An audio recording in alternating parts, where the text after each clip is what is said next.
शरणं गच्छामि धम्मं शरणं गच्छामि संघं शरणं गच्छामि बुद्धं शरणं गच्छामि धम्मं शरणं गच्छामि संघं शरणं गच्छामि।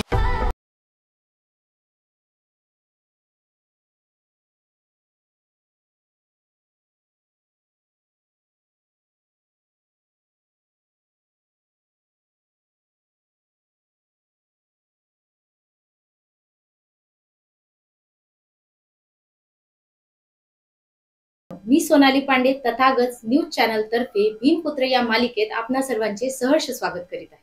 ही मालिका सामाजिक कार्य करणाऱ्या व्यक्तींचा जीवन गौरव आपण करणार आहोत।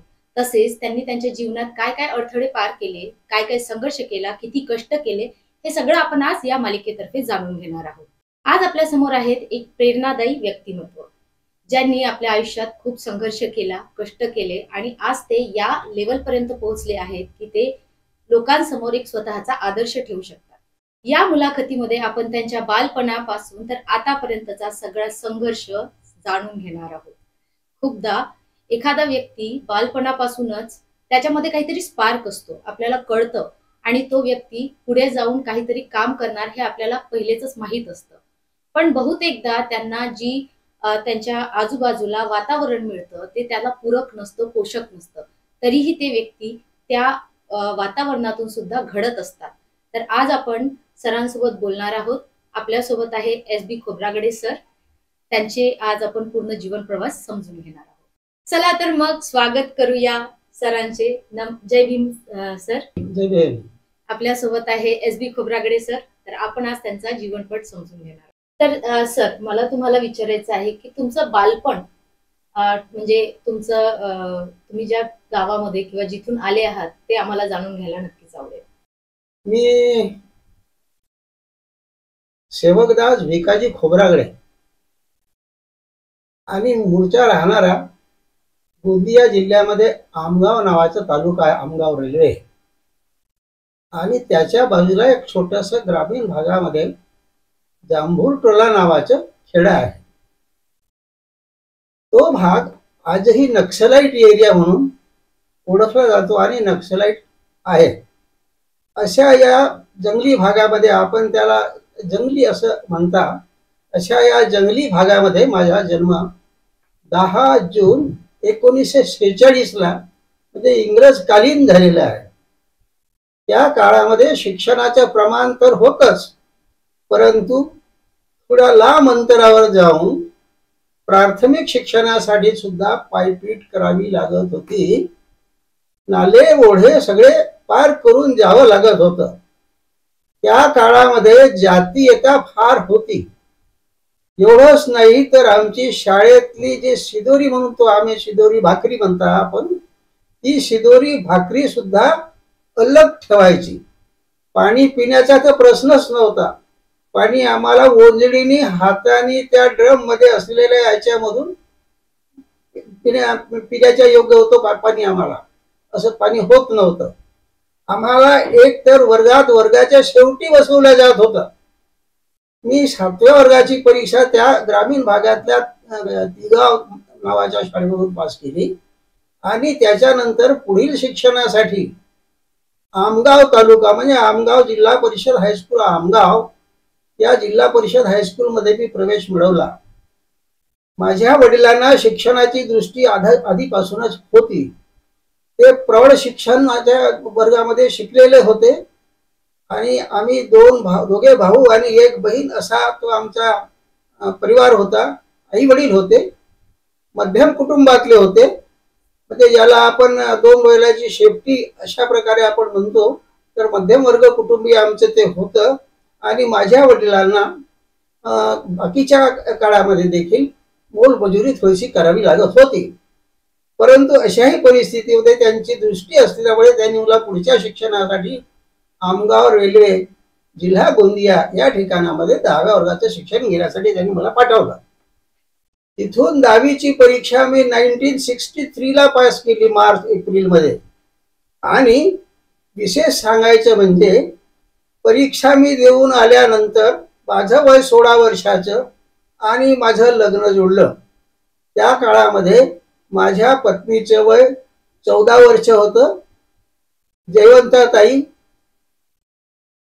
खोबरागडे माझ्या पाठीमागं त्यांचा फोटो आता लागलेला आहे। आणि त्या हार्ट अटॅकने साधारणतः 8.5 वर्षाच्या आधी मुंबईला एक्सपायर झाले माझ्या मुलाकडे। मला 3 मुली 2 मुलं आहेत आणि माझ्या मुलांच्या शिक्षणासाठी माझी सगळ्यात मोठी जी मुलगी आहे ती डॉक्टर 12वी परीक्षा पास झाली आमगावला आणि तिचं डॉक्टर कोर्स साठी इथे नंबर अमरावतीला लागलं। त्या वेळेला इकडे ज्वारीच्या भाकरी मिळत होत्या। ज्वारीच्या भाकरी माझी मुलगी भात खाणारी कशी राहील म्हणून मी पुढच्या शिक्षणाच्या दृष्टिकोनातून आणि मी पुढच्या शिक्षणाचे मी माझा भाग सांगतो आणि पुढच्या शिक्षणाच्या दृष्टिकोनातून मी अमरावतीला माझे सगळे मुलं आणि कुटुंब हलवले। माझी मिसेस त्या काळामध्ये 10वा वर्ग पास होती। तिला मी म्हणत होतो की बा तुला कुठली तरी नोकरी मी लावून देतो, शिक्षकाची म्हणा, ग्रामसेवकाची म्हणा किंवा आरोग्य विभागातली। तिचं म्हणणं असं होतं, श्रीमंत घराण्याची ती होती आणि मी सर्वसाधारण घराण्याचा होतो। अशा परिस्थितीमध्ये तिचं असं म्हणणं पडलं की बा ही 5 माझी जी मुलं आहेत ही माझी प्रॉपर्टी आहे। हे घरदार सोनं चांदी पैसा कवडी ही माझी प्रॉपर्टी नाही। आणि आपल्याला सांगण्याचा उद्देश मुख्य असा की त्या माझ्या मिसेसनी मुलांना शिकवलं इथे राहून अमरावतीला किशोरनगरला भाड्याने राहिलो अमक तमक तमक। हे जे आता सध्याची झोपडी आहे, झोपडी वजाची वास्तू आहे, मी जेव्हा भंडाऱ्याला शिक्षणाधिकारी असताना तिला म्हटलं बा ठीक आहे, आपण तर घरचे चांगले श्रीमंत खाऊन पिऊन आहो, शेतीवाडी आपली आहे आणि आपण अशा झोपडीमध्ये राहत नाही असं मिसेसचं लग्न म्हणणं पडलं। तेव्हा म्हटलं तू बघ तुला काय कुठे काय बघायचं आहे, मला तर वेळ मिळत नाही, मी 15 दिवसातून 8 दिवसातून येत होतो।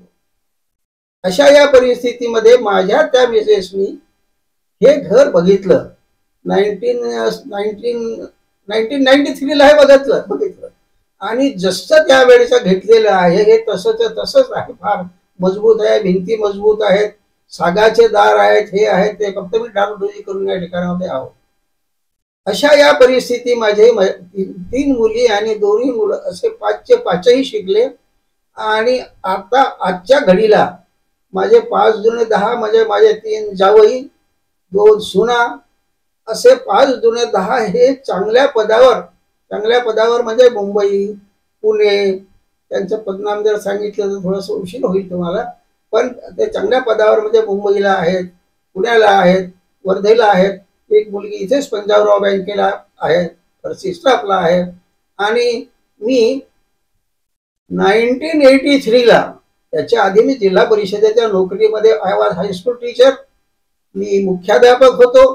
त्याच्या आधी मी सिनियर एज्युकेशन इन्स्पेक्टर म्हणून होतो आणि नंतर हेडमास्टर होतो मी। तर त्या नोकरीचा मी राजीनामा दिला आणि 1983 मध्ये MPSCच्या परीक्षेतून मी डेप्युटी एज्युकेशन ऑफिसर म्हणून माझ्या आमगावला मी तिथे ज्या खुर्चीमध्ये सिनियर एडीआय म्हणून होतो त्याच चेअरमध्ये बसून मी तिथे अधिकारी बऱ्याच वर्षापर्यंत राहिलो। कालांतराने जास्त काळ झाला म्हणून माझी मुलगी इथे असल्यामुळे मी रिक्वेस्ट केली की बा माझी बदली आपण इकडे तिकडे करू नये शासनाला, डायरेक्टर ऑफ एज्युकेशन पुणेला, आणि माझ्या विनंतीवरून माझी बदली अमरावतीला करावी। माझी बदली क्लासरूम म्हणून चांदूर बाजारला होती, चिखलदऱ्याला सुद्धा मला पाठवून दिलेलं होतं। त्यावेळेला फार तो जरा वेगळा वातावरण होता, थंडीचा वगैरे हे ते। अशा या परिस्थितीमध्ये आणि कुटुंब इथे होतं त्यावेळेला सगळे, अशा एवढ्या मोठ्या शहरामध्ये माझ्या मिसेसनी ते कुटुंब कसं सांभाळलं असेल अशी हे आश्चर्याची गोष्ट आहे, पण ती सगळी सवरली होती। दुसरं असं की जेव्हा अधिक तिथे चिखलदऱ्यावरून माझी बदली पुन्हा भंडाऱ्याला उपशिक्षणाधिकारी या पदावर झाली। मी तिथे उपशिक्षणाधिकारी बरेच वर्ष राहिलो आणि तो माझ्या त्यावेळेचा जिल्हा होता, आधी भंडारा जिल्हा होता, त्याच्यानंतर 2000 ला गोंदिया जिल्हा झाला। त्या भंडारा जिल्ह्यामध्ये मी बरेच वर्ष एज्युकेशन ऑफिसर होतो प्रमोशन झाल्याच्या नंतर, आणि त्यानंतर गोंदिया जिल्ह्याचा नवीन जिल्हा शिक्षणाधिकारी म्हणून मीच होतो, कारण की माझे प्रफुल्ल पटेल वगैरे इथे असताना आपल्या त्या देशमुख ताई वगैरे हे सगळे मिनिस्टर असताना त्यावेळेला तिथे माझा फार जवळचा संबंध होता. माझ्या कामामुळे सगळ्यांचे मी प्रेम जिंकू शकलो आणि आजही माझ्या लोकांशी संबंध संपर्क आजही आहे. अशा या काळामध्ये माझ्या मिसेसनी परत थोडस मागे जाऊन मी असं सांगतो की 1983 माझं लग्न झालं. माझी मिसेस माझ्या घरी आली आणि आई वडील सोबत होते, भाऊ होते ते वेगळे होते.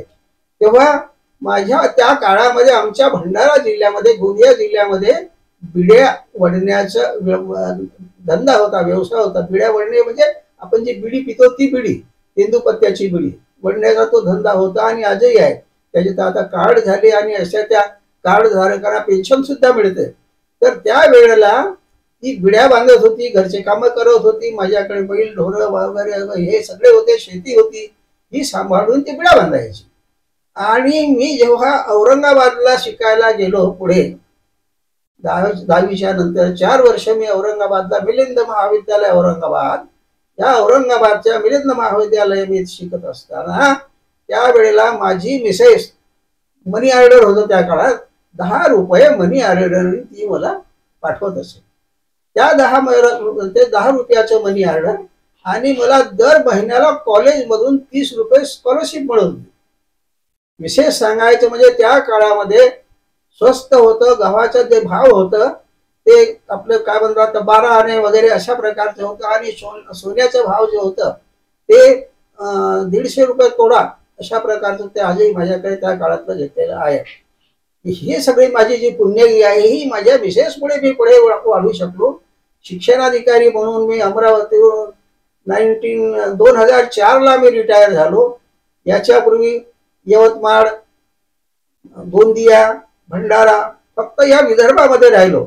मी बाहेर इतर जे अधिकारी जातात बदलीसाठी तशा प्रकारे मी जाऊ शकलो नाही, कारण की इकडे प्रफुल्ल पटेल, इकडे वसुधाताई देशमुख आणि हे ते माझ्या जवळचे सगळे लीडर असल्यामुळे आणि ते एकाच असल्यामुळे माझी चिखलदरा माझी गडचिरोलीला देखील शिक्षणाधिकारी म्हणून बदली झाली रीती त्यांच्या थांबवली. अशा या परिस्थितीमध्ये मी माझ्या कामामुळे आणि परिस्थितीमधून 5 लोक सांभाळून घरी घरी वडील देखील होते, एक पुतण्या देखील होता. मोठा संसार माझ्या मिसेसने सांभाळला. पुढे मी शिक्षणाधिकारी झाल्याच्या नंतर मी 2004 सेवानिवृत्त झालो. 2004 मी सेवानिवृत्त झालो. सेवानिवृत्त झाल्याच्या नंतर डॉक्टर मिलिंद महाविद्यालयातील डॉक्टर बाबासाहेब आंबेडकर या परिसरातली माती मी माझ्या डोक्याला लावलेली होती आणि त्या मातीचं काहीतरी मी पायिक आहो म्हणून इथे अमरावतीला आल्यानंतर इथे बौद्ध उपासक संघ म्हणून नावाचा हा संघ 6.5 वर्षापासून सुरू आहे. मित्रांनो, सरांनी त्यांचा जीवन प्रवास सांगितला, त्यांचं बालपण सांगितलं. इतकं खडतर बालपणातून ते ह्या पदापर्यंत पोहोचलेले आहेत. बाबासाहेब आंबेडकरांनी म्हटलेलंच आहे की शिक्षण हे वाघिणीचं दूध आहे, ते जो कोणी पिणार तो गुरगुरल्याशिवाय राहणार नाही. तेच आज आपल्याला सरांच्या भावविश्वातून दिसतं आहे. आणि आता आपण सर मला विचारायचं आहे की जे तुमचे शाळा कॉलेज मधले दिवस होते त्यामधल्या अशा काही आठवणी आहेत का की ज्या तुम्ही आम्हाला सांगू इच्छिता? मी प्राथमिक शिक्षणामध्ये असताना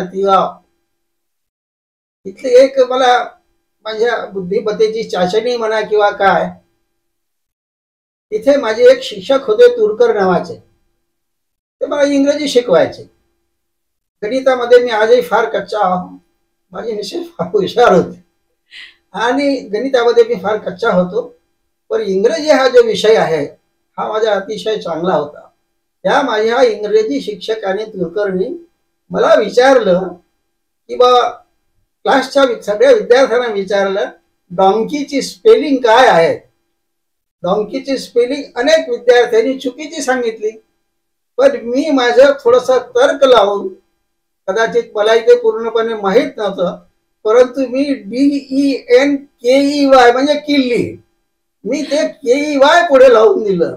माझ्या त्या शिक्षकाने मला फार माझा एक उत्साह वाढवून दिला आणि तेव्हापासून मी या शिक्षणामध्ये हजर झालो. मी आतापर्यंत जे काही शिक्षण घेतलं त्यामध्ये मी चांगल्या श्रेणीमध्ये पास झालो. मी BA, BEd, MA आहो.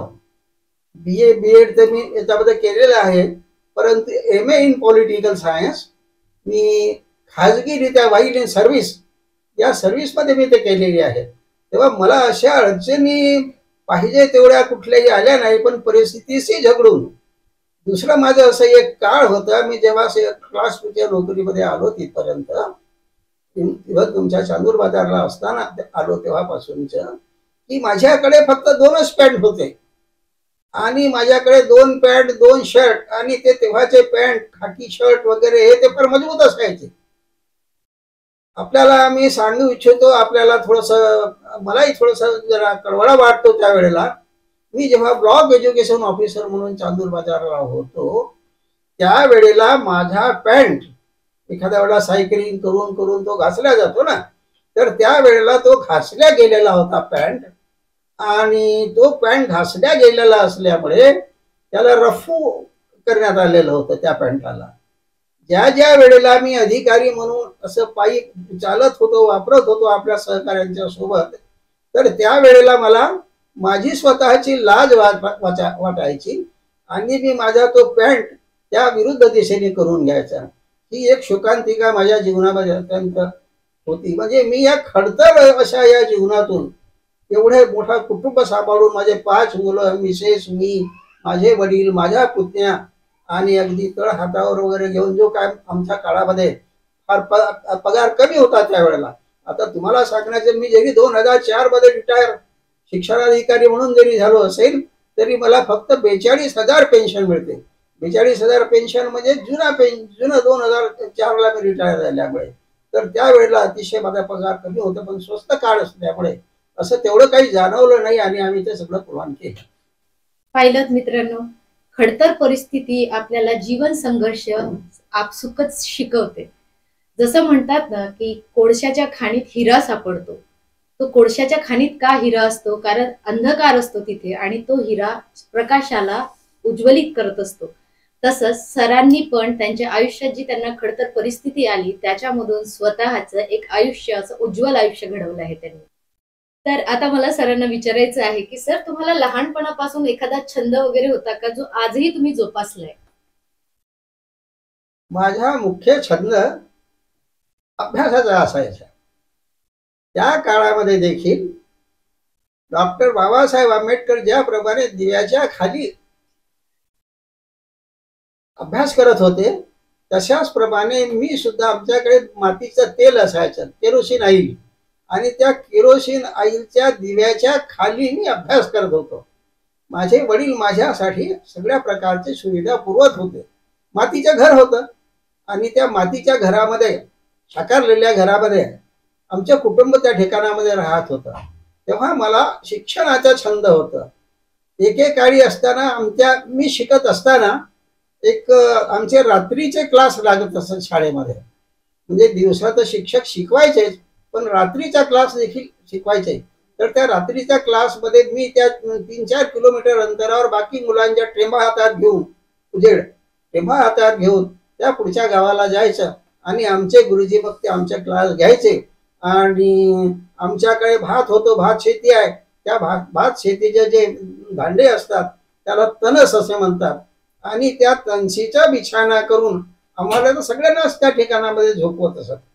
दुसरं सांगण्याचं विशेष तात्पर्य असं की तिथे देखील ते आपला चिमणी, आपण त्याला चिमणी म्हणून, मातीच्या तेलाची चिमणी, ज्याचा फार धूर निघतो वगैरे अशा ठिकाणामध्ये तो आम्ही एक अभ्यास केला.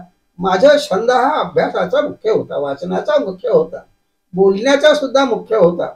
एखादा कोणी जर चांगला बोलत असेल किंवा हे असेल शहाणा व्यक्ती, तर त्याच्या जवळ बसून त्याचं काय ऐकायचं हे असा एक माझा छंद होता. बाकी मला ते लहानपणामध्ये ओली माती असते आमच्याकडे, त्या ओल्या मातीचे छोटे छोटे बैल तयार करायचे, छोटे छोटे बकऱ्या तयार करायच्या. ते बकऱ्या बैल वगैरे हे ते सगळं मला माहित होतं. माझ्या घरी म्हस होती, तर ते सगळं माहित होतं. मी छोटं छोटं तयार करत होतो आणि ते आगीमध्ये भाजून ते व्यवस्थित मी ठेवत होतो आणि लहानपणामध्ये मी त्यांच्याशी खेळत होतो. माझी परिस्थिती, माझ्या घरी म्हैस होती, त्याच्यामुळे माझ्या घरी ते घुसळण वगैरे, माझी आई फार घुसळत होती आणि त्या रवीचा आवाज कसा येतो कदाचित तुम्हाला माहीत नसेल त्या काळात, पण ते रवीचं जे घुसळण होतं ज्याच्या म्हणजे जी साय येत होती, तूप काढत होते आणि माझे वडील आमगावला विकायला नेत होते का मारवाड्याच्या घरी ते, तेव्हा त्या काळामध्ये तेव्हा घरी म्हस असल्यामुळे मी तूप दही हे भरपूर खाल्लेलं आहे माझ्या जीवनामध्ये. एवढंच नाही तर आमच्याकडे कोंबड्या सुद्धा असायच्या. त्या कोंबड्याचं ताजं अंड थोडस टच करून मी त्याला गिळत होतो. अशा प्रकारे हा माझा एक छंद. किती छान सरांनी सांगितलं आहे. आज सरांची जी प्रकृती आपण बघतो आहोत Yes. याचं सार निश्चितच त्यांच्या लहानपणी घेतलेल्या आहाराशी संबंधित आहे असं आपण नक्कीच म्हणू शकतो. तर सर आता मला दुसरा तुम्हाला प्रश्न विचारायचा आहे की तुम्ही तुमच्या करिअरची जी सुरुवात केली आहे ती कशा प्रकारे केली आणि कसे तुम्ही टप्प्याटप्प्याने पुढे चढत गेले? छान प्रश्न केला. माझ्या शिक्षणाच्या बाबतीमध्ये पुढच्या शिक्षणाच्या बाबतीमध्ये विचार केला तर मी आधी सांगितल्याप्रमाणे 10वा वर्ग मी 1963ला मी औरंगाबादला गेलो आणि औरंगाबादला गेल्यानंतर माझ्या आवडीचा विषय इंग्लिश लिटरेचर हा होता. हा इंग्लिश लिटरेचर माझा विषय घेतला. एक पाली लिटरेचर म्हणून विषय होता आणि एक पॉलिटिकल सायन्स म्हणून होता. योगायोगाने त्या कॉलेजमध्ये doctor Wankhede, doctor M.N.. Wankhede, doctor शहारे वगैरे हे अशा प्रकारचे प्राध्यापक, मोठे प्राध्यापक जे पुढे union public service commission, Maharashtra public service कमिशनचे अध्यक्ष राहिलेले आहेत, फॉरेन मधून शिकून आलेले होते ते त्यांच्यावर, आणि त्या ॲडव्होकेट एम.एन. वानखेडे यांचा माझ्यावर अतिशय प्रेम होता आणि मी इंग्लिश बोलण्यामध्ये थोडासा इन्फ्लुएंटली होतो, वागत होतो. मी क्लासमध्ये समोर बसत होतो. कॉलेजमध्ये गेल्यानंतर मी कधी मागे बसलो नाही. माझ्यामध्ये एवढं डेअरिंग आलं, माझी जागा राखून ठेवलेली असेल, माझ्या जागेवर कोणी बसत नसत, अशा प्रकारे एक अतिशय माझ्या मनामध्ये धाडस आलेला होता. राहिला अभ्यासाच्या बाबतीमध्ये आपण जे विचारलं तर अभ्यास करण्याच्या बाबतीमध्ये जी अभ्यासाची जिद होती, मी pre university first year, second year, final या तिन्ही वर्षामध्ये मी सलग डायरेक्ट पास झालो. आधी अभ्यास करण्याची पद्धत अशी होती की आम्ही सर त्या काळामध्ये 5-7 विद्यार्थी वेगवेगळे चंद्रपूर, भंडारा वगैरेचे असे एका छोट्याशा रूम मध्ये राहत होतो आणि त्या छोट्याशा रूम मध्ये राहून खाली झोपायचं आम्ही. एक जण भांडे घासायचा, एक जण बाजारात जायचं, एक जण वस्तू आणायचा आणि एक जण असे वेगवेगळे प्रकारचे आम्ही ते दिवस वाटून दिलेले होते. एक जण पोळ्या करायचा. म्हणजे असं करत असताना आम्ही ते आपलं कार्यकाल आम्ही कंठलेला आहे. औरंगाबाद शहरामध्ये राहत असताना मिलिंद महाविद्यालय म्हटलं की त्या काळातलं मिलिंद महाविद्यालय मध्ये एक प्रकारचा थरार होता. एवढे मुलं शिकायला जायचे त्या ठिकाणामध्ये की नाही, मिलिंद म्हणजे बाकीच्या कॉलेजचे विद्यार्थी, सरस्वती विद्यालय वगैरे अमका धमका आहे, फार थरार वाटत होतं त्यामध्ये. आणि ते मुंबई मुसलमानांचं सुद्धा ते मोठं शहर आहे, पण तरी काही आमच्या याला काही होत नव्हतं. एखाद्याने समजा दंगल केली, काही केली, झालं असेल तर ते आमचे प्रिन्सिपल त्यांना भेटायचे त्या पुढच्या व्यक्तीला आणि ते सगळं शांत होऊन जायचं. एक प्रकरण मला असं आठवते या ठिकाणामध्ये की अभ्यासाच्या दृष्टिकोनात आपण जो प्रश्न विचारला तो तिथे फार मोठी लायब्ररी आहे त्या ठिकाणामध्ये आणि त्या लायब्ररीमध्ये बसून मी अभ्यास करायचा. ती लायब्ररी फार मोठी होती पण त्या लायब्ररीचं टायमिंग होतं. तर टायमिंग झाल्याच्या नंतर आणि मुलांच्या अभ्यासाकडे त्या कॉलेजचं लक्ष असल्यामुळे तिथल्या वर्ग खोल्या सगळ्या लाईट लावून सुरू असायच्या अभ्यास. म्हणजे ज्या क्लासरूम्स होत्या त्या क्लासरूम्स मध्ये देखील आम्ही अभ्यास करायचा रात्रीच्या 12-1 वाजता आणि आपला ट्रॅव्हल घेऊन आम्ही मग नंतर रात्रीच्या 12 वाजेच्या नंतर जायचं, सकाळी उठायचं, आपल्या कामाला जायचं. जेव्हा सुट्टीच्या दिवशी म्हणजे रिकाम्या पिरियडमध्ये जर आम्हाला वेळ मिळत होती तर त्यावेळेला आम्हाला अभ्यास करायला जागा राहत नव्हती. उन्हाळ्याच्या दिवसामध्ये आम्ही सगळे विद्यार्थी म्हणजे मी त्याच्यात होतो, कुठेतरी झाड शोधायचा. मराठवाडा म्हटला की त्या काळामध्ये झाडं नव्हते, जंगल नव्हतं, पण कुठेतरी शेतामध्ये ते उंच उंच झाडं ते होते त्या ठिकाणामध्ये, पर प्लांट सारखे.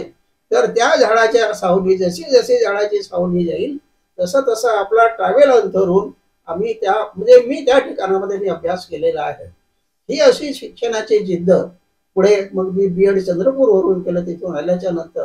आणि त्यावेळेला फार लवकर नोकऱ्या लागत होत्या, ही नोकरी धर ती नोकरी सोड ही नोकरी सोड वगैरे असं करत करत मी या स्टेज पर्यंत आलो आणि मला कुठल्याही प्रकारचा अडथळा नव्हता.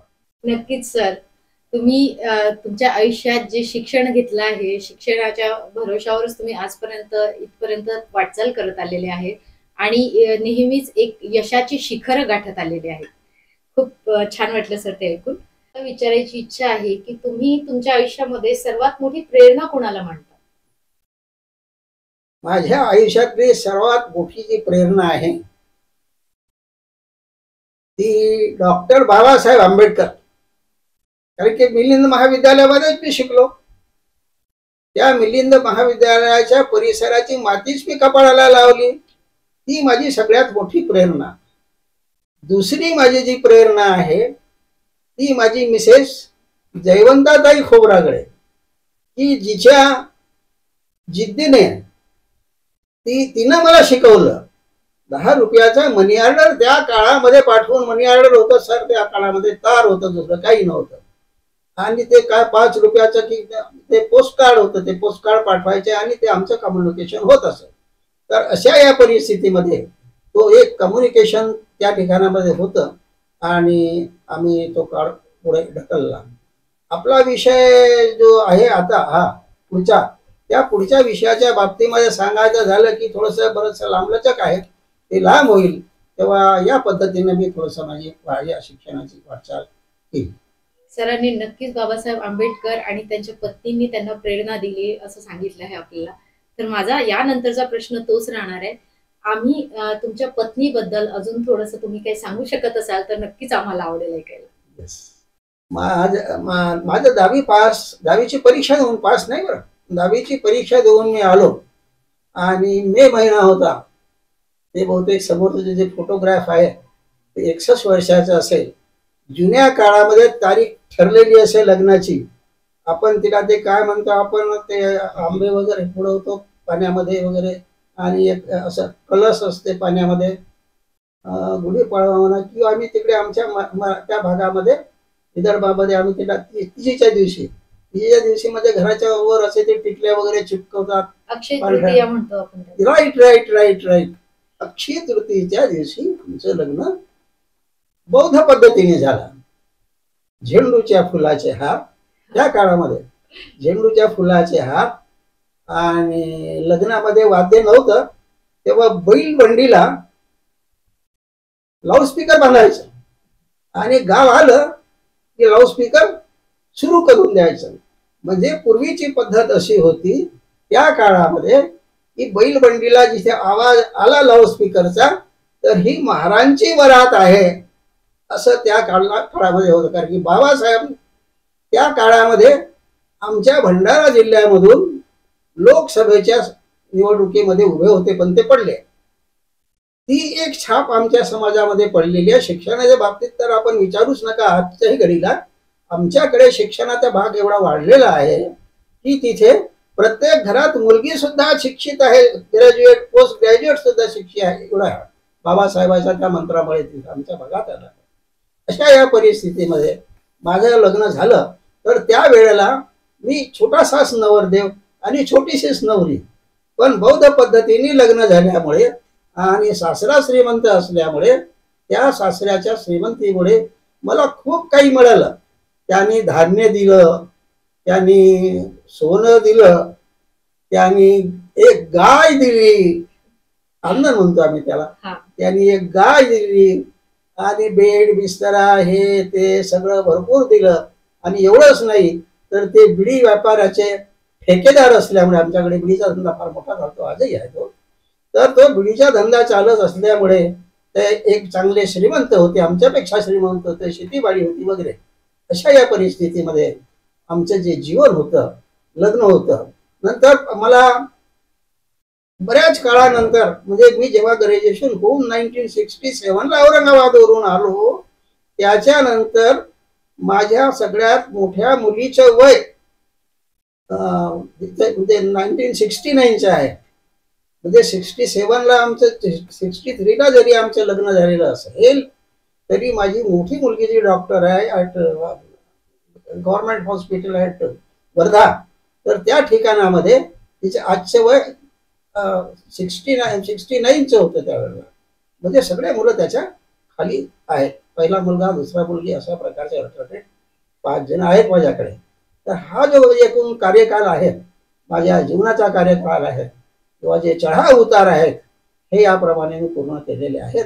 आणि सगळे जे भिस्त आहे की मी ज्याला मी माझं दैवत मानतो, माझ्या मिसेसला, तिनं सगळं केलेलं आहे आणि खूप मेहनत तिने केलेली आहे. शेतीचं काम शेतीचं काम करत असताना तिने आमच्याकडे मजूर राहायचे शेतीच्या कामामध्ये. तर त्या शेतीच्या कामामध्ये ज्या मजुरांच्यासाठी आमच्याकडे आंबील तयार व्हायची तांदळाच्या पिठाची. तर ती आंबील आणि शिदोरी आणि भात वगैरे डोक्यावर घेऊन, म्हणजे बाळंतीण असताना सुद्धा डोक्यावर घेऊन ती त्या शेतामध्ये जायची आणि रोवण लावू लागत. रोवण म्हणजे रिप्लांटेशन कैडी, ती रोवण लावू शकत होती. आणि एवढ्या पद्धतीनं तिनं अतिशय हालअपेष्टा भोगल्या, खूप हालअपेष्टा भोगल्या. पण तिनं आता ऐन उमेदीच्या काळामध्ये माझे सगळे मुलं बाळं सगळे व्यवस्थित आपल्या पायावर भक्कम उभे आहेत आज. अशा या परिस्थितीमध्ये ते आज माझं जीवन पूर्ण झालेलं आहे. बघितलं मित्रांनो, एका यशस्वी पुरुषामागे एका स्त्रीचा हात असतो असं कोणीतरी म्हटलेलं आहे. ते सरांच्या आयुष्यपट बघितल्यानंतर आपल्याला सार्थ झालेलं वाटतं. यानंतर मी सरांना विचारू इच्छिते की सर, जे आता तुम्ही समाज कार्यामध्ये आला आहात, समाजाशी काहीतरी आपण देणं लागतो, अशा पद्धतीने तुम्ही एक कार्य सुरू केलेलं आहे, त्या कार्याबद्दल आम्हाला नक्की सांगा. मी आता सांगितल्याप्रमाणे 2004ला मी माझ्या नोकरीतून, सरकारी शासकीय नोकरीमधून मी सेवानिवृत्त झालो. आणि शासकीय नोकरीमधून मी सेवानिवृत्त झाल्यानंतर माझ्या मनामध्ये ह्या पूर्वीच्या असं शिक्षणाच्या बाबतीमध्ये किंवा समाजात मिसळण्याच्या बाबतीमध्ये माझा एक पुढाकार असल्यामुळे इथे बौद्ध उपासक संघ नावाचा एक 6 वर्षापासून भीमटेकडीवर बौद्ध उपासक संघ, म्हणजे त्यामध्ये साधारणतः 250 स्त्री पुरुष त्या ठिकाणामध्ये आहे. 2 वर्षापर्यंत मी तिथे अध्यक्ष राहिलो. माझं कॅलिबर पाहून किंवा काय म्हणा त्याने अध्यक्ष म्हणून मला निवडलं. परंतु जेव्हा माझ्या वयाला 75 वर्ष झाले, तेव्हा 75 वर्ष झाल्यानंतर माझा एक फार मोठा कार्यक्रम, तिथे वर डोम आहे, तुम्ही कदाचित त्या भीमटेकडीच्या वर जर गेले असाल तिथे, तर तिथे फार मोठा डोम आहे. त्या डोम मध्ये एक माझा कार्यक्रम घेण्यात आला 75 वर्ष पूर्ण झाल्याबद्दल. आणि त्या कार्यक्रमामध्ये मी सांगितलं की मी आता, मला माझ्या वयाचे 75 वर्ष पूर्ण झालेले आहेत, मी आता यापुढे पद भूषवणार नाही, मंडळाचं पद भूषवणार नाही, परंतु मी म्हणजे सहाय्यक त्याचं म्हणजे मेंबर, सदस्य मेंबर म्हणून मी राहील आणि नेहमी मी तुमच्या पाठीमागे राहील. आजही तोच प्रकार आहे. मी जरी झालेलो असेल, रिटायर जरी झालेलो असेल, पण आजही माझे सगळे लोक मला सहकार्य करतात आणि मान सन्मानाने मला वागवत असतात. याशिवाय बौद्ध उपासक संघाशिवाय मी एक all India action committee for Buddhist law, personal law, म्हणजे बुद्धांचा धम्म झाला पाहिजे, बुद्ध हा धम्म झाला पाहिजे. धम्म आणि धर्म यामध्ये फरक आहे. मी जर जास्त बोललो तर ते कदाचित अधिक वाढू शकेल. म्हणून धम्म जसा हिंदू धर्म आहे, मुसलमान धर्म आहे, ख्रिश्चन धर्म आहे, हे धर्म आहे, परंतु हा बुद्धांचा धम्म आहे, हा वेगळा आहे. त्याचे जे नियम आहेत ते वेगळे आहेत. म्हणून हा बुद्धांचा धम्म आपण बुद्धिस्ट आहोत. डॉक्टर बाबासाहेब आंबेडकरांनी 1956 मध्ये नागपूरला दीक्षा दिली, म्हणून आपण बुद्ध स्वतःला म्हणून घेतो, न बुद्ध म्हणून घेतो. जर बाबासाहेब अजून 2 वर्ष राहिले असते तर तो धम्म झाला असता, असं आमचं मत आहे. पण बाबासाहेब कालांतराने आमच्यामधून निघून गेले. आज बौद्ध धम्माला मान्यता नाही. आम्ही बौद्ध धम्म म्हणतो, स्वतःला बुद्धिस्ट म्हणून घेतो, परंतु ज्या वेळेला आमच्याकडे लग्न होतं, लग्न सर्टिफिकेट जर मागायचे असेल किंवा डायव्होर्सची सर्टिफिकेट जर आम्हाला मागायची असेल, आमच्या मुलीची, माझी, माणसाची किंवा कोणाची जर मागायची असेल, तर ते हिंदू ऍक्ट प्रमाणे, हिंदू तुम्ही बौद्ध आहे का? मग बौद्ध आहे म्हणजे कसे आहे? तर नाही, आम्ही मंदिरामध्ये किंवा आमच्या ज्या ह्याच्यामध्ये विहारामध्ये आम्ही लग्न करतो, त्याला मान्यता नाही. म्हणून हिंदू ऍक्ट प्रमाणे ती आम्हाला आज सर्टिफिकेट मिळते. असं होऊ नये म्हणून इंडिया लेव्हलवर, दिल्लीच्या लेव्हलवर आम्ही त्या ठिकाणामध्ये आमचं मेन ऑफिस लखनौला आहे आणि आमचे सगळे फार मोठे तिथे जे मनोज छापानी वगैरे जे आहेत ते देखील आमच्या सोबत आहे. तिथे देखील आमचा फार मोठा मंडळ आहे आणि त्या मंडळाच्या माध्यमातून मी काम करतो. मी सध्या या बुद्धिस्ट लॉ मध्ये मी all India action committee for Buddhist law समन्वयक फॉर महाराष्ट्र अशा प्रकारचं माझं हे एक पद आहे. तेव्हा त्याही दृष्टिकोनातून मी अतिशय कामाला लागलेलो आहे.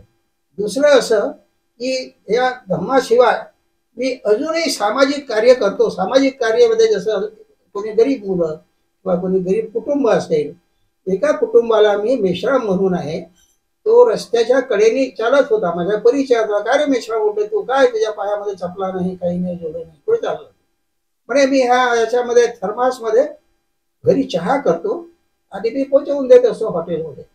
मी त्याला घरी बोलावलं. घरी बोलावल्याच्या नंतर मी त्याला बसवलं, चहा वगैरे त्याला दिला आणि सांगितलं की तू हे माझ्या घरचे माझे कपडे, माझ्याकडे खूप कपडे आहेत, ते कुणाला द्यायचं का द्यायचं, एका मुलाला मी दिलेलं आहे, पण त्याला एक पूर्ण ड्रेस दिला आणि त्याला हे सांगितलं की हे तू पैसे घे, पण पैशावर तुझं काही भागणार नाही, तू पायी पायी जातो. म्हणून इथे एक आमचे मित्र आहेत, त्या मित्राकडून त्याची सायकल पडलेली होती घरी न वापरता, ती सायकल मी त्या मेश्रामला दिली, मेश्राम नावाच्या व्यक्तीला दिली आणि म्हटलं तू नुसतं जर चालवता येत नसेल तर पायी पायी फिरव. आणि त्याच व्यक्तीला या बुकलेटमध्ये ते सगळं आलेलं आहे, आपण ते पाहिलं असेल तर. आणि त्याच व्यक्तीला मी एक म्हणे आता एक कसं एकच सिलेंडर आहे, कसं काम करता येईल काय वगैरे, म्हणून मी त्याला एक सिलेंडर सुद्धा इथे कार्यक्रम झालं आणि बरेच लोक होते या ठिकाणामध्ये आणि त्याला मी मदत केली. पैशाच्या बाबतीमध्ये एक मुलगी वैद्य नावाची आहे, ती गरीब होती. तिला या कोणती CET 12वीच्या नंतर जी परीक्षा होत असते त्या परीक्षा तिला अपेअर व्हायचं होतं. आई नव्हती, वडील होते. तर अशा या परिस्थितीमध्ये त्या वडिलांनी तिला सोडून दिलं होतं. मग मी आणि आमचा एक मित्र आम्ही त्या दत्तक घेतलं शिक्षणासाठी. CET वगैरे काय ते 12वीच्या नंतरची परीक्षा असते त्यासाठी. आणि तिला शिकायला आम्ही पाठवलं नांदेडला. नांदेडला पाठवल्यानंतर तिला हॉस्टेलमध्ये ठेवलं. तिचा खर्च आम्ही पूर्ण केला, पण तिच्या त्या CETच्या परीक्षेमध्ये तिला रेंज म्हणजे marks of the percentage of the marks तिला कमी मिळाल्यामुळे ती पुढे सरकू शकते नाही. अशाच प्रकारे आमच्या ज्या मुली आहेत, इथे कॉलेजमध्ये शिकणाऱ्या मुली आहेत, इतर मुली आहेत, त्या मुलींना मी पुस्तकाच्या रूपामध्ये, पैशाच्या रूपामध्ये नावही सांगू शकतो मी. एक मुलगा आमच्या, त्याचं नाव मला आता आठवत नाही, पण तो या साक्षर आहे, साक्षरा नावाची शाळा आहे आमच्या परिसरामध्ये. तिथे तो 5व्या वर्गामध्ये शिकवत होता, 4थ्या वर्गामध्ये शिकवत होता. 4थ्या वर्गामध्ये शिकत असताना हे जे खाजगी जे लोक आहेत हे फी घेतात आणि त्याला 5वी मध्ये नाव ऍडमिट करायचं होतं दुसऱ्या शाळेमध्ये. तर त्या शाळेच्या शिक्षकांनी त्याला, त्याच्याकडे थकीत पैसे आहेत काहीतरी 9-10 हजार, तर ते थकीत पैसे देण्यासाठी म्हणून त्याला ते पैसे देत नव्हते. तो गरीब मुलगा आणि त्याचा भाऊ आणि अजून दुसरे व्यक्ती त्याला घेऊन ते माझ्याकडे आले. माझ्याकडे आल्यानंतर त्याला माहित आहे हा व्यक्ती कुठेतरी त्याच्या मिळकतीतून 5 पैसे खर्च करणारा आहे, कारण की माझे सगळे मुलं मुली हे आपल्या पायावर उभे आहेत, मला पेन्शन मिळते. माझ्या पेन्शन पैकी बाबासाहेबांनी सांगितलं, डॉक्टर बाबासाहेब आंबेडकरांनी, की बघ तुमच्या मिळकतीचे हे 20% खर्च करा, पण मी तेवढे करत नाही, मी 5% कुठे ना कुठे खर्च करतो. तर त्या मुलाला 5,000 रुपये मी इथे कॅश दिली. तो शाळेमध्ये गेला. म्हटलं ते शाळेत जाऊन मला खात्री करण्यासाठी ती सर्टिफिकेट आणून मला दाखव. त्या मुलाने मला सर्टिफिकेट आणलं आणि मोठ्या आनंदाने आज दुसऱ्या शाळेमध्ये त्यांनी ऍडमिट केलं. एक अशीच सांगायचं म्हणजे भंडारा जिल्ह्यामध्ये मक्काटोला नावाचं गाव आहे आणि त्या गावामध्ये आदिवासी मुलं आहेत, नक्सलाईट एरिया आहे. त्या मुलांना खेळण्यासाठी ग्राउंड नव्हतं सांस्कृतिक कार्यक्रमासाठी. तर त्या सांस्कृतिक कार्यक्रमासाठी मी 1,30,000 रुपये देऊन ते वर छत हे वगैरे करून दिलेलं आहे. पंचशील विद्यालय मक्काटोला त्यामध्ये तालुका सालेकसा नक्सलाईट एरिया ते दिलं. आज ते मुलं गरीबाचे फार चांगले खेळत आहेत. त्या हेडमास्टरनी माझा फोटो लावला, माझ्या मिसेसचा फोटो लावला, याद असतं म्हणून मी तिथे जात असतो. असं अनेक मी बुद्धविहाराला, पुण्याला बुद्धविहाराला मी काही मदत दिलेली आहे, मुंबईला बुद्धविहाराला मदत दिली आहे, माझ्या आमगाव गोंदियाला मी मदत दिलेली आहे. अशा प्रकारची माझी जी मदत आहे ही अजय सुरू आहे. इथे भीमटेकडीवर जे कार्यक्रम होत असतात, आपण सकाळी बुद्धम शरणम म्हणून जो आवाज ऐकतो भीमटेकडीवरचा, तर ते जे लाऊडस्पीकर आम्ही दिलेले आहे, ते लाऊडस्पीकर मध्ये सगळ्यात जास्त माझा भाग आहे. त्यामध्ये सगळ्यात जास्त माझा भाग आहे. त्यामध्ये जास्त पैसे दिले, ते पैसे सांगण्याची तुम्हाला आवश्यकता नाही. नक्कीच सरांनी आजपर्यंत खूप गरजवंतांना, अडलेल्या लोकांना मदत केली आहे. तसेच सरांनी धम्माचा प्रचार करण्यासाठी सुद्धा भरपूर काही स्वतःच्या मिळकतीतून आर्थिक मदत सुद्धा केलेली आहे. या सामाजिक कार्याबद्दल सरांचे शतशः आपण अभिनंदन करतो. फारच छान. चला तर आता आपण आपल्या पुढील प्रश्नाकडे वळूया. सरांना मला असं विचारायचं आहे की सरांनी आजपर्यंत एवढे सामाजिक उपक्रम केले आहेत, सामाजिक कार्य केलेले आहेत, तर भविष्यामध्ये अजून तुम्हाला काय असं कोणतं सामाजिक कार्य करायला आवडेल, त्याच्याबद्दल आम्हाला जाणून घ्यायला नक्कीच आवडेल. सामाजिक कार्य कोणते केले आणि कोणते करायचे आहेत, यामध्ये सगळ्यात मोठं एक उदाहरण आमचं जे आहे, आमच्या भीम टेकडीवर तिथे प्रिएम्बल, मराठीतलं प्रिएम्बल हे आम्ही आमच्या पैशाने तिथून बांधून देणार आहोत. सामाजिक कार्याच्या सगळ्यात जास्त माझी रक्कम तिथे आहे आणि माझ्या पाठीमागे हे सगळे फार त्या ठिकाणामध्ये आहे. एवढंच नाही तर माझा असं एक दृष्टिकोन आहे की मी अजून काही अशा मुली किंवा मुलं जे गरीब आहेत, ते मी शिक्षणासाठी त्याला आपण दत्तक घेतो, असे मुलं मुली मला दत्तक घ्यायच्या पुढच्या दृष्टिकोनासाठी. म्हणजे जिथपर्यंत मी हयात आहे, आज माझे वय 80 वर्षाचे आहे आणि 80 वर्षाचं असताना मी शरीर प्रकृतीने अगदी व्यवस्थित आहो. 4 किलोमीटर मी सकाळी फिरायला जातो. माझे 31 दात कायम आहेत, एक डाळ पडलेली आहे, माझ्या डोळ्याचं अजून ऑपरेशन झालेलं नाही. मला म्हणजे माझ्या शरीराचं अजून काही कोणतंही काटपीट नाही. I can read the newspaper in the sunlight well. आता फक्त हा चष्मा मला यासाठी लावावा लागतो की मी अधिकाऱ्यासारखाही दिसलो पाहिजे आणि माझ्या डोळ्यावर काही इतर बाहेरच्या म्हणजे कचरा बिचरा जाऊ नये, त्यासाठी मी हा माझा चष्मा लावत असतो.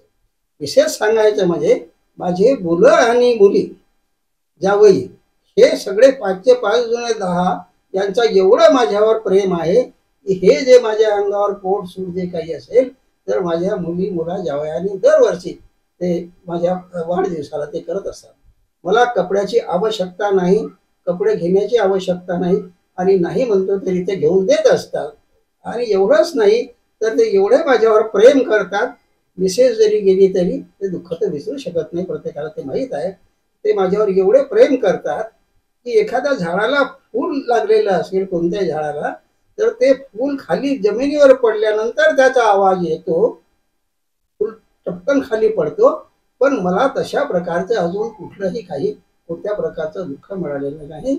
मी माझ्या मुलामुलींची अतिशय चांगल्या प्रकारे प्रशंसा करतो आणि त्यांना कोणतेही छंद नाही, मला कोणत्याही प्रकारचा छंद नाही. बस वरण भात भाजी पोळी. मला 60 वर्षापासून शुगर आहे. आय एम टेकिंग सिंपल काय म्हणतात त्याला, मी भोजन घेत असतो. आता अलीकडे थोडीशी माझी शुगर वाढल्यामुळे मी ते ज्वारीचे भाकर वगैरे घेत असतो आणि मला पान सुपारी वगैरे हे ते अजिबात कोणत्याही प्रकारचा मला छंद नाही. मला माझे दात चांगले टिकून ठेवलेले आहेत. मी नॉन व्हेजिटेरियन आहोत, त्याच्यामुळे आय कॅन ईट इट वेल.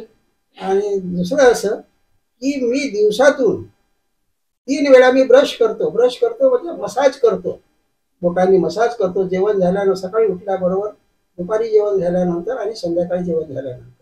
आणि उगाच तरी वरवर म्हणजे आपल्याला सुद्धा त्यापासून शिकता येईल. उगाच तरी वरवर जे काही झाडामध्ये जे अडकलेले जे कीटाणू वगैरे असतात ते त्याच्यामुळे निघून जातात. आणि हे एक पथ्यपालन आम्ही सगळ्यांनी जर केलं. डोळ्याचा भाग असा आहे की ज्याला शुगर असते, मी असं ऐकलेलं आहे की ज्याला शुगर असते त्याचे डोळे जातात, पण माझे डोळे अजून जसेचे तसे आहेत. आताही मला सगळ्या प्रकारचं सर्व काही तुम्हाला ते दिसते, पोचते. कॅलेंडरचा डेट मला I can read and see. तर अशा प्रकारचं आहे. मी माझ्या आरोग्याने अतिशय सुदृढ आहो, आज सुदृढ आहो. पुढचं काही सांगता येणार नाही. 80 वर्षामध्ये मी सध्या चालत. फारच छान सर. जसं सरांच्या वडिलांची शिक्षणाबद्दलची दूरदृष्टी होती त्याप्रमाणे सरांनी सुद्धा शिक्षणाची दूरदृष्टी ठेवून आपल्या कुटुंबियांनाच नाही तर आजूबाजूचे जे गरजवंत विद्यार्थी आहेत त्यांना दत्तक घेऊन त्यांची एक शिक्षणाची गरज सुद्धा सर भागवतात आहेत. खूप धन्यवाद आहे सर त्यासाठी तुमचे. सर मला तुम्हाला विचारायचं आहे की तुम्ही एवढं समाजकार्य केलं, एवढे वर्ष तुम्ही नोकरीमध्ये राहिले, तुम्हाला भरपूर असे पुरस्कार मिळाले असतील शासनातर्फे किंवा सामाजिक उपक्रमांमध्ये. तर मला त्या पुरस्कारांविषयी जाणून घ्यायला नक्कीच आवडेल. पुरस्काराच्या बाबतीमध्ये जाणून घ्यायचं असेल तर हे पुरस्कार माझ्यासमोर सध्या ठेवलेले आहेत. अजूनही बाकी पुरस्कार मिळाले आहेत पण ते इकडे तिकडे ठेवलेले आहेत जे इथे सध्या आहेत ते आपल्याला दाखवतो. या पुरस्कारांच्या बाबतीमध्ये मी माझं काम नियमित करत असतो. माझी जी सवय आहे त्या सवयीप्रमाणे मी समाजाचं काम, मी सामाजिक, धार्मिक, आर्थिक हे सगळे कार्यक्रम करत असतो. मी आपल्याला कल्पना दिलेलीच आहे. तेव्हा अशा प्रकारचे कार्यक्रम करत असताना आणि मी जमिनीवर चालत असणारा, पायी चालत असणारा मी कार्यकर्ता किंवा व्यक्ती आहो. आपण मला कुठेही बघितलं, मी आता 4 किलोमीटर फिरायला जरी जात असेल तरी मी पायी जातो. तसं मला डॉक्टरनी मनाई केलेली आहे. माझ्याकडे 2 व्हीलर आहे, 4 व्हीलर आहे. मी त्या गाड्यांचा कधी उपयोग करत नाही आणि त्याच्यामुळे माझे जे जे जे पाय आहेत किंवा आपण जे टोंगडे बनतो ते आजही सक्षम आहेत. मी कितीही लांब जरी पायी चालत गेलो तरी माझे पाय कधीही मला म्हणजे दुखतात किंवा त्रास होतो. हे तशा प्रकारचा कुठलाही आजार नाही किंवा कुठलंही काही नाही. असं असताना सुद्धा मला हे जे पुरस्कार मिळालेले आहेत हे मला काही समजत नाही. हे कोणी दिलं, काय दिलं, कशासाठी दिलं हे मला समजत नाही काय. परंतु पुढचे व्यक्ती त्यांना समजते की हे जे पुरस्कार आहेत हे आता माझा एक या मागच्या संडेला आपण पेपरमध्येही वाचलेलं असेल, इथेही माझा सत्कार झाला. सत्कार असा झाला संडे मिसळला की मागच्या 23 तारखेला आदिलाबाद इथे, जिल्हा आदिलाबाद, केरला स्टेट, या केरला स्टेटमध्ये मला बक्षिसासाठी पाचारण करण्यात आलेलं होतं. मला माहीत नव्हतं पण ते छापानी आणि एक बावलकर म्हणून जे आहेत त्यांनी मला हे सांगितलं किंवा तुम्हाला यावं लागते. अरे मला यावं लागते म्हणजे मी काय केलं, तुम्हाला काय पाहिजे, काही दाखवायचं आहे का? अगदी 2 दिवसामध्ये सर ही जी माझी पुस्तिका आहे ही पुस्तिका माझ्याकडे जे मी उपाध्यक्ष असताना जे काही कार्यक्रम केलेले आहेत या सगळ्या कार्यक्रमाचे पेपर कटिंग मी सगळे इथे लावलेले आहेत. म्हणजे हा लेखाजोखा आहे की मी हे काय केलेलं आहे हे तिथे मी प्रेझेंट केलं. आणि या प्रेझेंटेशनच्या आधारावर मला डॉक्टर बाबासाहेब आंबेडकर समाजरत्न राष्ट्रीय पुरस्कार, डॉक्टर बाबासाहेब आंबेडकर समाजरत्न पुरस्कार, या पुरस्काराने मला तिथले माजी मिनिस्टर, नाव आठवत नाही आता मला, माजी मिनिस्टर तिथले केरळाचे वनमंत्री, माजी वनमंत्री काही जोगूजी रामण्णा नावाचे माजी मंत्री होते. त्यांच्या हस्ते सत्कार करण्यात आलेला होता. या सत्काराच्या सोबतच महाराष्ट्रामधून मनोज छापानी यांचा सुद्धा सत्कार करण्यात आलेला होता. हा सत्कार होण्यापाठीमागचा उद्देश मला काही कळला नाही, कारण की मी कोणती फाईल दिली नाही, काही दिली नाही आणि तिथे माझं नाव आलं. मग माझं नाव आलं म्हणजे हा कसं आलं असेल असं मला वाटते की मी जे कार्य केलेलं आहे हे त्यांच्या लक्षामध्ये होतं. All India action for Buddhist personal law, मी जसं आपल्याला बोललो की लॉ झाला पाहिजे, कायदा झाला पाहिजे आणि ते सुरू आहे, होईल. आम्हाला खात्री आहे त्याची की तो कायदा होईल. कारण की आता तुमच्या याच्या बाबतीमध्ये असंच एक आमचं हे धरण आंदोलन वगैरे सुरू आहेत त्या बिहाराच्या बाबतीमध्ये असेच. आणि बिहार आपल्या ताब्यामध्ये आलं पाहिजे म्हणून आणि हा धम्मय झाला पाहिजे म्हणून, तर ते होईल याच्यामध्ये काही दुमत नाही. परंतु असं करत असताना आम्ही या कार्यामध्ये खूप व्यस्त आहोत, सारखे व्यस्त आहोत. मी तरी आज सकाळी फिरायला गेलो, फिरून आल्याच्या नंतर मी इथे कुठेतरी मध्ये जर कार्यक्रम आता एक कार्यक्रम सध्या मी सोडून आलेलो आहे. या कार्यक्रमासाठी सामाजिक कार्यक्रम आहे या समोरच्या बाजूच्या एका बिल्डिंगमध्ये. तर त्या कार्यक्रमामध्ये मी तो कार्यक्रम सोडून आलेलो आहे. मला कार्यक्रम ऐकण्याची फार जिद्द आहे. मग विद्यापीठाचा कार्यक्रम असेल, विद्यापीठाच्या कार्यक्रमामध्ये तर इंडियन कॉन्स्टिट्यूशनच्या बाबतीमध्ये एक दिवसाचं सेमिनार झालं आणि त्या सेमिनारमध्ये वेगवेगळ्या प्रकारचे चांगले मोठमोठाले एज्युकेशनल डॉक्टर म्हणजे सुई टोचणारे डॉक्टर नाही, म्हणजे चांगले ज्यांनी फिलॉसॉफिकल म्हणजे थेसिस मिळवलेला आहे लिहून, अशा प्रकारचे डॉक्टर त्या ठिकाणामध्ये होते. तर अशा प्रकारचे अनेक विषय आज माझ्या दृष्टिकोनामधून अतिशय महत्वाचे आहेत. मी त्या विषयावर प्रत्येक विषयावर थोडंफार देखील बोलू शकतो आणि तो माझा छंद आहे. सरांचं व्यक्तिमत्व म्हणजे मातीशी नाळ जोडलेली असताना सुद्धा गगनात भरारी घेणारे आहेत. तर आता मला सरांना आपला या पूर्ण जो आपला इंटरव्ह्यू आहे त्याच्याबद्दलचा एक सगळ्यात शेवटचा प्रश्न हा विचारायचा आहे की सर, जसं तुम्ही आजकाल बघता आहात, आजची जी तरुण पिढी आहे ती खूप व्यसनाधीन झालेली आहे, भरकटलेली आहे. तर ह्या तरुण पिढीला तुम्ही असा काय सल्ला देऊ शकाल? काय त्यांना मार्गदर्शन करण्याकरिता काय सल्ला म्हणजे तुमच्याकडे एखादा सल्ला आहे का त्यांना देण्याकरिता? माझी मुलगी सगळ्यात लहान मुलगी पुण्याला she is executive engineer MSc आणि जवायची फार मोठी कंपनी आहे, गाडी घोडा बंगला सगळं आहे. त्या मुलीकडे माझा नातू बघायला मी राहत होतो. आमचं काम मिस्टर मिसेस रिटायर झाल्यानंतर नातू बघणे हा असायचा. नातू बघायला मी राहत होतो. जेव्हा सकाळी मी फिरायला जात होतो रस्त्याने, त्यावेळेला रस्त्याने कडेला मॉर्निंगला ते चौकीदार असतात, वेगवेगळ्या प्रकारचे चौकीदार असतात. त्या चौकीदाराच्या हातामध्ये मी नेहमी तंबाखू घोटताना मी त्यांना बघत असे.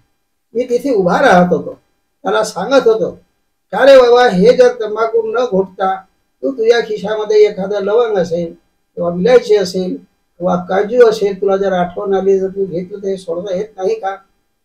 नाही सर म्हणे, ते आम्हाला सोडता येत नाही. रिस्पेक्ट मी बोलले, ते आम्हाला सोडता येत नाही म्हणे, कारण की आम्ही रात्रभर इथे राहतो. आमचे सगळे आमचे जे मित्र आहेत, दोस्त आहेत, संगी म्हणतो आम्ही त्याला, ते आमच्या संगी तशाच प्रकारचे आहेत.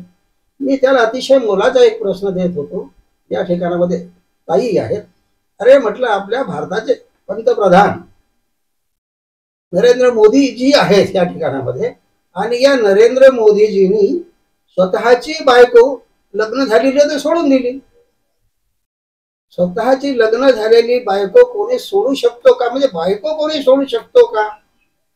बायको शिवाय कोणी जिवंत राहू शकतो का? नाही राहू शकत. तो काही करेल. पण आमच्या एवढ्या मोठ्या पंतप्रधानांनी, आणि तुम्ही एवढंसं काही करू शकत नाही? हो सर म्हणे, तुमची गोष्ट बरोबर आहे. मग दुसऱ्या दिवशी तिसऱ्या दिवशी जाऊन, नाही म्हणे सर, आता आम्ही ते जरा कमी करतो, पण ते सोडून होत नाही. अमरावतीची गोष्ट आहे. अमरावतीला इथे एक या समोरच्या गल्लीमध्ये दही दूध तूप ते अशी गल्ली गेली. त्या गल्लीमध्ये दही तूप याचं एक दुकान आहे. या ठिकाणामध्ये तिवारी कोणीतरी आहे, त्याचं दुकान आहे. तो नेहमी त्याच्याकडे मी जात होतो. त्याचं दुकान इकडे रस्त्यावर होतं, आता त्या गल्लीत गेलेला आहे. तो त्याच्या तोंडामुळे एवढा मोठा खर्रा असायचा. एवढा मोठा खर्रा बसून तो मला, काका नमस्कार वगैरे हे ते तो घ्यायचा. मी त्याला जैविन करवतो, तुला बाळा माझ्याशी जैविन देतो. हे म्हटलं, तू आता हळूहळू सोड, नाही तर कोणता पिक्चर तुझ्या समोर काय येते हे तुला माहिती आहे, तर तोंड कसा खराब होईल, काय होईल. हो म्हणे अंकल बरोबर आहे. म्हटलं, मी आमच्या सुनबाईला सांगेन बरं. म्हटलं, सुनबाई म्हणजे त्याची बायको. म्हटलं, तुझ्या सुनबाईला एखाद्या दिवशी खरोखर एक होतो आणि ती सुनबाई दुकानामध्ये. म्हटलं, सुनबाई, यांना मी कितीदा तरी सांगतो की हे खर्रा सोडत नाही, यांच्या तोंडामध्ये गुचका भरलेला असतो. म्हटलं, हे सोडायला पाहिजे, नाही तर आता तुमच्या जीवन यामुळे कदाचित उद्ध्वस्तही होऊ शकतो. क्या बताएंगे सर, इनको को मैं बार बार बताते हूँ. आज तो त्यांनी गुटखा खाणं बंद केलं, और काका तुमने बताया तो मैं भी थोड़ी सी सुपारी चबाता हूँ. अरे तो वो सुपारी भी मत चबा, तू लांब विलायचे कुस्ती खा. नाही वो काका कुस्ती. इथे एक तिवारी म्हणून दुकान आहे समोर, आता आपण जातो किराणा दुकान आहे ते. हे किराणा दुकान ते खर्रा खायचे वगैरे, हे अगदी हे इथे तिवारी येऊन अगदी किराणा दुकान आहे, आपण त्याला जाऊन विचारा, ते माझ्याशी जयभीम घेतात, मारवाडी आहे ते, आणि त्यांनी देखील अशा प्रकारचा हे छंद सोडून दिलेला आहे.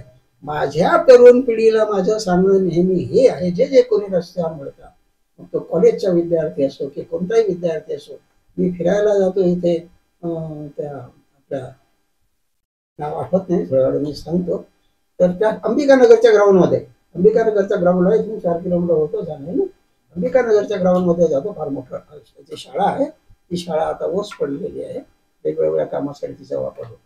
इथे मला हे कॉलेजचे मुलं मिळतात, हे कॉलेजचे मुलं मिळत असताना वेगवेगळे मुलींच्या सोबत चाळे करताना दिसतात. मी एका मुलीला विचारलं त्या दिवशी, अशी बसली होती मुलांच्या सोबत, बेटा म्हटलं झालं का तुझा अभ्यास, तू काय करते? मी प्रेमशास्त्राचा अभ्यास करते. ती 12वीला असेल, जास्तीत जास्त 12वीला असेल, 11वी 12वीला असेल. मी प्रेमशास्त्राचा अभ्यास करते. म्हटलं बघा आजकालचे मुलं आपल्या अशामध्ये हे यांना एवढं अशा प्रकारचं हे कुठून ज्ञान आहे. म्हटलं ठीक आहे बेटा, छान आहे, तू हे असंच कर, पण हे करता करता तू जरा अभ्यासाकडे लक्ष ठेव. आणि त्या मुलांच्याकडे खर्रा असतो. अरे म्हटलं बेटा, तुम्हाला जीवन जगायचं आहे तर हे खर्रा सोड. ते खर्रा काय, ते हे आणतात काय आपलं पाव आणतात दारू भरून, आणि ते देखील पितात, कॉलेजचे मुलं ते पितात. आमच्या उपासक संघामध्ये आम्ही नेहमीच बोलत असतो, किंवा अनेक लोक इथे आमचे ते तंबाखू खाणारे आहेत, त्या तंबाखू खाणाऱ्यांना मी अशीच सल्ला देतो मोदी साहेबांची, तर त्यापासून त्यांनी बऱ्याचशा लोकांना असं छंद सोडला. हा माझा सल्ला आहे की बा व्यसन हा कोणताही असो, हा नुकसानकारक आहे, आणि मी कोणत्याही प्रकारचा, मी सांगतो म्हणजे मी कोणत्याही प्रकारचं व्यसन करत नाही, असं माझ्या या सगळ्या नवीन मुलांना आणि जे जे काही आता या जुन्या पिढीचे आहेत ते देखील बरेचसे 80% जे लोक आहेत ते खर्रा बिरा सुपारी वगैरे खात असतात. सरांनी फार मनमोकळ्या गप्पा आपल्यासोबत मारलेल्या आहेत, आणि या गप्पा गोष्टींमधून एक लक्षात आलं आहे, सामाजिक कार्य करताना आपलं स्वतःचं घर पण टिकून ठेवताना उडणारी तारांबळ नक्कीच आपल्याला लक्षात येते. सरांनी एवढं सामाजिक कार्य केलं, स्वतःची नोकरी केली, मुलांचं पालन पोषण केलं, हे काम नक्कीच सोपं नव्हतं, पण तरीही एक जिद्द मनात होती, आणि ती जिद्द मनात ठेवून सर आजपर्यंत या पदापर्यंत पोहोचलेले आहेत. सरांनी इतक्या सुंदर आपल्यासोबत गप्पा मारल्या, सरांनी इतके सुंदर त्यांचे अनुभव आपल्यासोबत शेअर केले, त्यासाठी तथागत न्यूज चॅनल आणि आमच्या संपूर्ण टीम कडून मी सोनाली पांडे आपले अभिनंदन करते आणि धन्यवाद करते. Thank you sir. धन्यवाद धन्यवाद.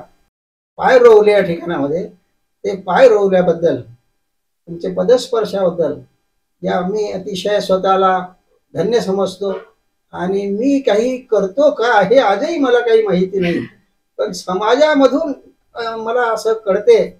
मला त्या दिवशी आमच्या एक इथे अध्यक्ष म्हणून आहेत, सर म्हणे तुम्ही जे बोलता ते बरोबर आहे म्हणे, पण तुमचे कार्य आहे, त्या कार्यामुळे हे तुम्ही सगळं पुढे गेलेलं आहे, पण तुम्ही असं म्हणू नका, तुमचं खूप फार मोठं कार्य आहे. तेव्हा माझ्या त्या कार्यामुळे हे आज या ठिकाणामध्ये आपण आला. थोडक्यामध्ये माझं हे बुकलेट या ठिकाणामध्ये आहे, ते आपण ऐकू शकता, बघू शकता मी काय केलं आणि आता काय करणार आहे. आता अजून हे जे मला याचं जर फिडिंग मिळालं हे तुमचं, तर या फिडिंगसाठी येणाऱ्या 19 तारखेला 19-20 तारखेला नागपूरला कदाचित मला एका अशाच मोठ्या संस्थेकडून माझा सत्कार होण्याच्या दृष्टिकोनातून मला काही ना काही देता येऊ शकतो. तेव्हा हे अतिशय मोलाचं झालं. आपण सर्व आलात. Mister Bambe sir, Wankhede sir जे आलेले आहेत, त्या वानखडे सरांचं मी स्वतः आभारी आहोत आणि आपला धन्यवाद देतो आपल्याला. आणि आशीर्वाद देतो. मी एवढा मोठा आहे, मी आशीर्वाद देतो, पण मी जे सांगितलेलं आहे आपल्याला सुद्धा बेटा, आपल्याला सुद्धा जे सांगितलेलं आहे, तुमचे मुलं बाळं नातू बितू जे असतील त्यांना एका चांगल्या वळणाला लावा. आज माझे 11 नातू आहेत, 5 जण 10 मिळून 11 नातू आहेत, आणि प्रत्येक माझे जे मुलं मुली जे काही आहेत, जी इंजिनियर आहे, डॉक्टर आहे, सगळे व्यवस्थित आपल्या मार्गावर बँकेमध्ये आहेत, पायावर उभे आहेत आणि खाऊन पिऊन खूप सुखी आहेत. गाडी घोडा बंगला तुम्हाला. त्याच्यामुळे मी एवढा समाजामध्ये माझ्या कुटुंबात मी एवढा विलीन झालेलो आहे. तुम्हाला सांगितलं की एखाद्या झाडाचं फूल पडलं तर त्याचा आवाज येतो, पण मला कोणत्याही प्रकारचं माझं जे कुटुंब आहे ते मला अडचण बसू देत नाही. धन्यवाद. आपण आला परत एकदा आपल्या सर्वांचे आशीर्वाद तर तुम्हाला देतोच मी, पण तुम्हाला धन्यवाद देतो. सर खूपशा सामाजिक उपक्रमांमध्ये सहभागी आहेत, तर तुम्ही पण त्या प्रकारचा काही सहभाग दाखवता का? किंवा रोज सरांना कसं कुठे जायचं असेल किंवा काही असेल किंवा एखाद्या सामाजिक कार्यक्रमात सरांना तुमची मदत हवी असेल तर तुम्ही कशा प्रकारे ताळमेळ जोडून घेता? माझ्याकडे तर मी नोकरीवर असल्यामुळे वेळेचा प्रॉब्लेम आहे, परंतु आमच्या बाबांकडे भरपूर वेळ असते आणि ज्या ज्या वेळेस आम्हाला वेळ मिळतो त्यावेळेस ते प्रत्येक कार्यक्रमात आम्हाला सोबत घेऊन जातात आम्ही आणि त्यांचं सहकार्य करतो. आणि ते या घरात 100% स्वातंत्र्य त्यांनाही आहे आणि आम्हालाही आहे. त्यामुळे आम्ही त्यांच्यावर कुठलंच बंधन नाही लावत की बा एखादा प्रवास लांबचा आहे, बाहेर गावचा आहे, अदर स्टेट मधला आहे, तरी आम्ही त्यांना त्यांच्या उत्साह पाहून आम्ही त्यांना कधी कोणत्या गोष्टीसाठी जाण्यासाठी नकार देत नाही. त्यांची प्रकृती समजा 80च्या जवळपास त्यांचं वय आहे, तरी पण त्यांच्यात उत्साह एवढा आहे की तो एखाद्या 40 वर्षाच्या माणसालाही लागेल एवढा उत्साह आहे. त्यामुळे ते बिलकुल त्यांचा इंटरेस्ट असल्यामुळे आम्ही त्यांना पूर्ण सहकार्य करतो आणि ते सुद्धा आम्हाला प्रत्येक गोष्टीत पूर्ण 100% सहकार्य करतात. आम्हालाही त्यांच्याबद्दल कुठली तक्रार नाही आणि त्यांना सुद्धा आमच्याबद्दल. सरांनी नक्कीच घरामध्ये एक खेळणारं वातावरण ठेवलेलं आहे, ज्यामुळे आपल्या आजकालच्या पालकांना यापासून काही ना काही शिकण्यासारखं नक्कीच आहे.